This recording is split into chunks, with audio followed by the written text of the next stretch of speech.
Hay un tipo de miedo muy específico que surge cuando te das cuenta de que tu escondite ha sido descubierto. Imagina que estás pasando por una temporada difícil, quizás huyendo de un conflicto, de una deuda o de una situación abusiva. Has encontrado un pequeño rincón de paz, un lugar o un grupo de personas donde te sientes relativamente seguro. Bajas la guardia, respiras y de repente te enteras de que alguien en ese círculo, alguien que se suponía que era neutral o incluso amigable Chivenjidu, ha ido con tu enemigo, tu jefe abusivo, tu expareja, tu acreedor, y le han dado tu ubicación. Sé dónde están, sé lo que está haciendo. Esa sensación de exposición, de desnudez ante el peligro, es terrorífica. Sientes que el suelo se abre.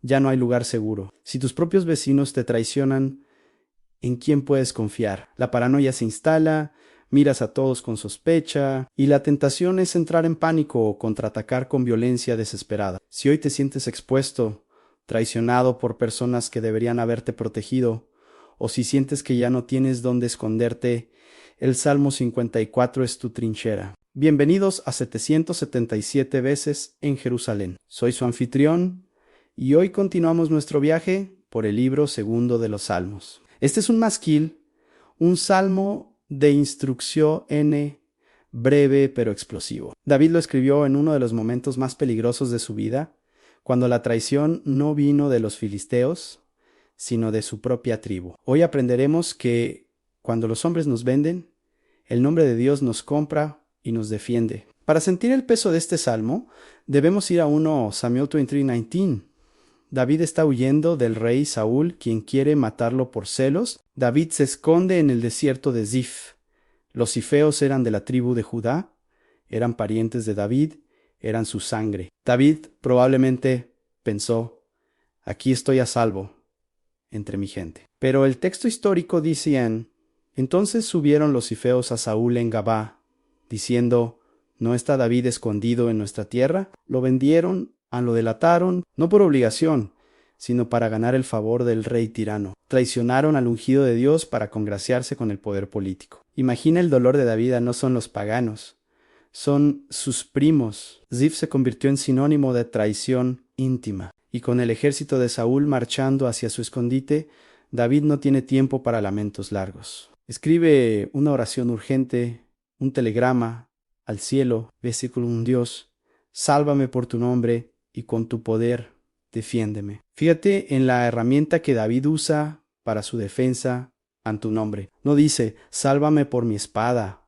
o por mi inocencia, o por mi habilidad militar. Dice, sálvame por tu nombre.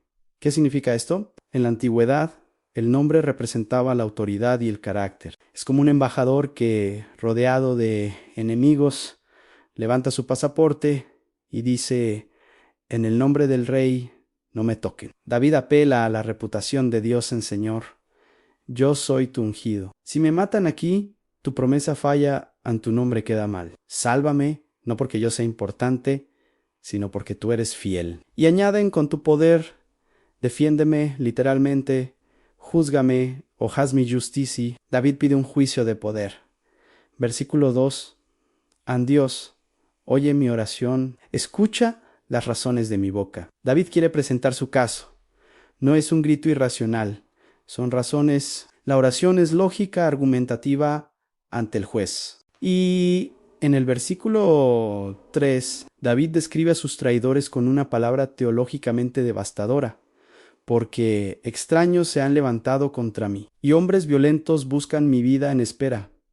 Extraños Dariem, los zifeos no eran extraños, eran judíos, eran de Judá, eran vecinos, pero David los reclasifica espiritualmente. Biológicamente eran hermanos, espiritualmente eran extraños. ¿Por qué? La última frase del versículo nos da la clave. No han puesto a Dios delante de sí. Esta es la definición de un extraño al pacto. Puedes tener la sangre de Abraham, puedes tener el apellido correcto, puedes ir al templo, pero si no pones a Dios delante de ti, si no tomas en cuenta su voluntad en tus decisiones, eres un pagano en la práctica. Los zifios actuaron como si Dios no existiera o no importara. Calcularon que Saúl era más peligroso que Dios, y al hacerlo, se convirtieron en extraños para David. Esto nos enseña algo doloroso, pero liberador a veces.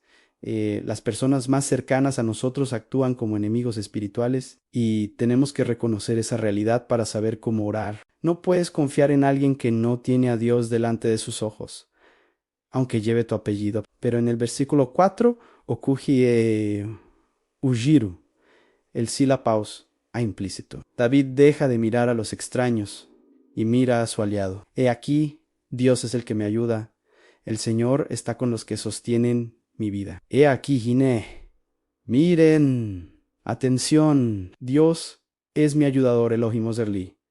Es una declaración de hecho presente y la segunda parte es fascinante. El Señor Adonai está con los que sostienen mi vida. David tenía un pequeño grupo de 600 hombres leales, marginados y endeudados, que lo protegían. David reconoce que esos hombres no están actuando solos. Dios está entre ellos. Dios es la fuerza detrás de los que te apoyan. Si tienes un amigo, un cónyuge, un médico o un consejero que te está ayudando en tu crisis, no es casualidad. El Señor está con ellos.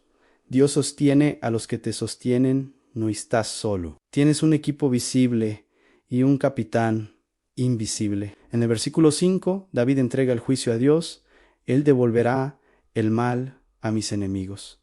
David no planea vengarse de los zifeos, no va a quemar su ciudad. Deja que la ley de la siembra y la cosecha divina se encargue. Córtalos por tu verdad. No dice córtalos por tu ira, sino por tu verdad, Amit. La destrucción del mal es un acto de fidelidad a la verdad. Si Dios es verdadero, no puede permitir que la mentira de la traición triunfe para siempre. Y ahora, en el versículo 6 llegamos al clímax de la fe de David. David está rodeado. Saúl viene a los zifeos. Lo han vendido. Todavía no ha sido rescatado. ¿Y qué hace?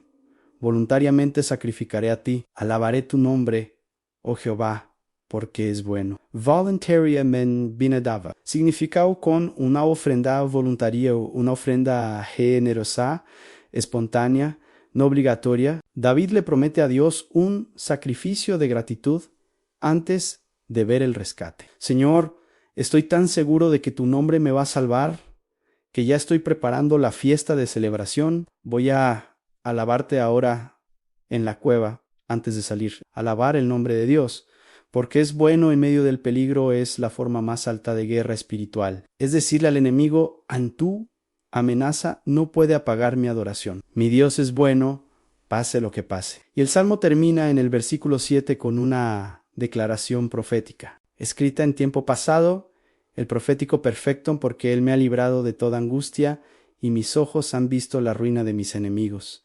David lo escribe como si ya hubiera pasado. Me ha librado. Históricamente sabemos lo que pasó en Samuel 23:27. Justo cuando Saúl estaba a punto de rodear a David, llegó un mensajero urgente diciendo, Rey, regresa. Los filisteos han invadido la tierra. Saúl tuvo que dar media vuelta y dejar ir a David. Dios usó a los enemigos de Israel, los filisteos, para salvar al futuro rey de Israel. El nombre lo salvó, la distracción divina funcionó. David dio la espalda de sus enemigos mientras se retiraban. Su fe fue vindicada. Amado oyente, el Salmo 54 es un manual para cuando te sientes vendido. Quizás alguien en el trabajo te delató para quedarse con tu puesto. Quizás un familiar reveló un secreto tuyo para hacerte daño.